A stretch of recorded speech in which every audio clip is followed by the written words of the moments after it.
What's up, guys? Spin Firearms here, and yes, this is a Springfield Army Hellcat that is unloaded, and this is one of my nighttime carry options. As you can see, it still looks pretty dang good. A couple scratches here and there, but this is simply a nighttime carry setup, and this is what I'm known for mainly.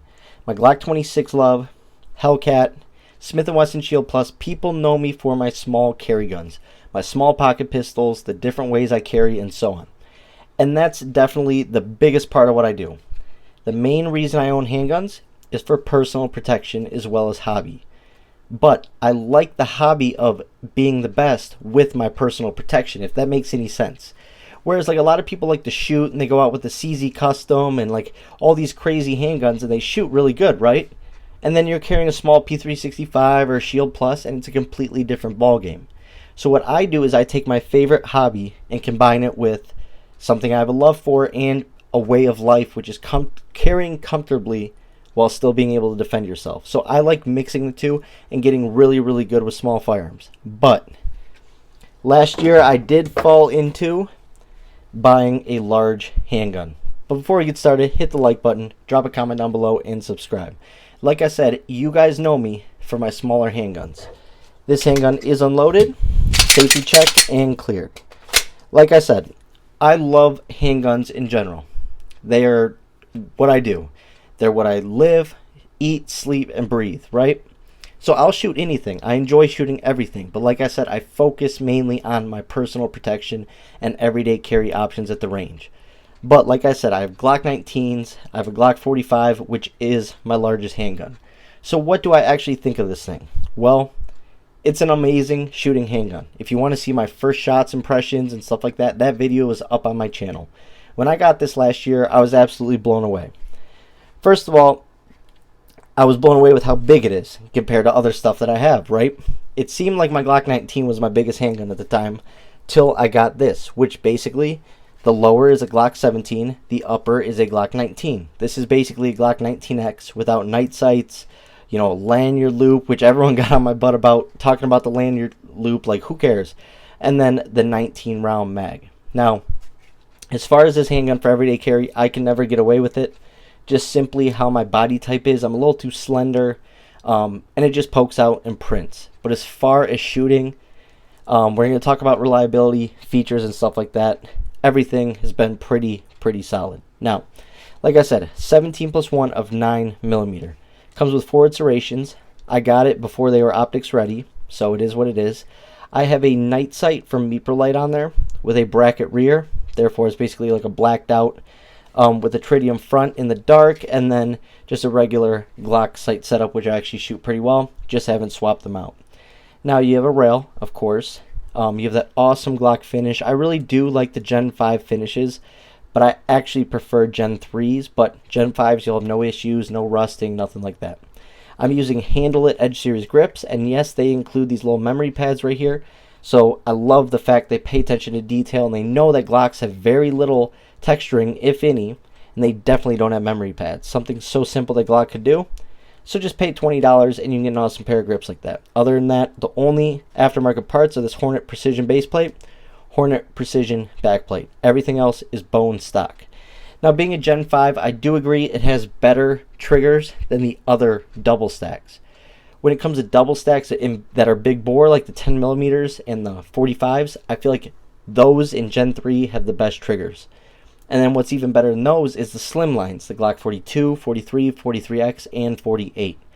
Now, this handgun still has a pretty decent trigger on it, and because it is Gen 5, you can go ahead and throw the performance trigger upgrade from Glock, which is still an OEM trigger. It is made by Glock. It is just sold aftermarket.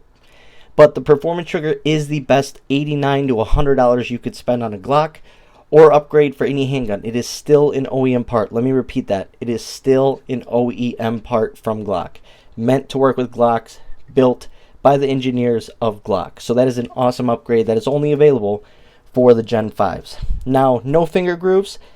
Doesn't bother me either way. I have a Glock 26 Gen 5 with no finger grooves. I really like it. I have a Glock 19 Gen 3. I love the finger grooves.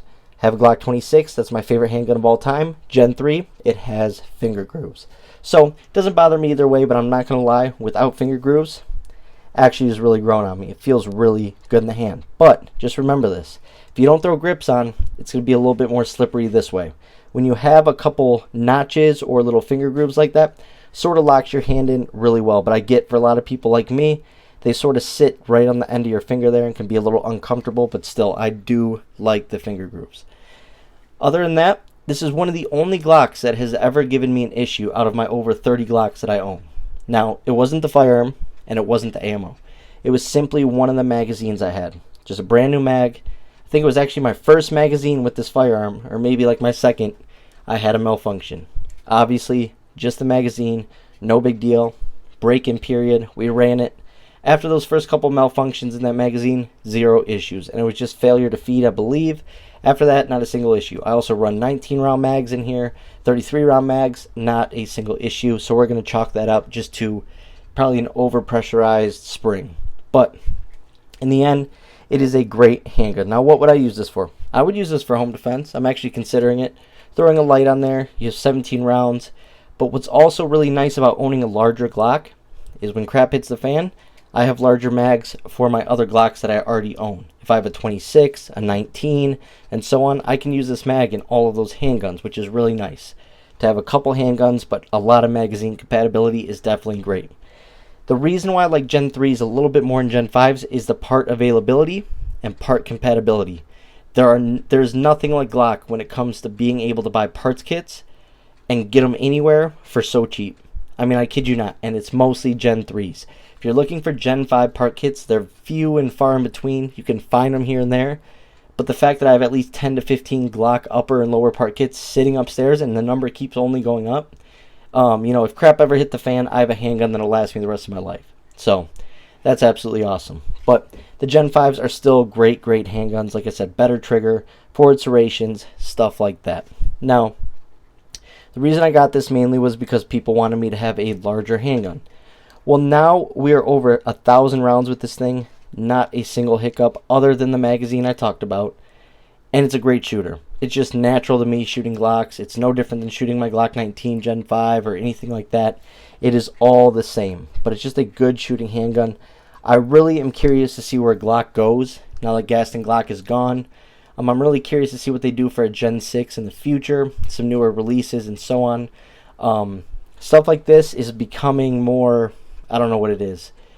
I don't think it's obsolete at all, but a lot of people are basically saying these handguns are too thick now, too heavy, whatever, compared to other stuff. They're not comped. They don't have good texturing. They're basically saying Glocks are obsolete in every single way. And I sort of disagree with that. I love my Glock 45, my 19, my 26. I have 0 issues with any of them. So the Glock 45, even though it is a larger handgun, I definitely approve. If you can conceal this or maybe use it at your job as your service weapon or whatever the case may be, this is probably one of your best options you could possibly have. It is super accurate, very low recoil, and a great, great shooter. Hope you guys enjoyed the video. Thanks for watching.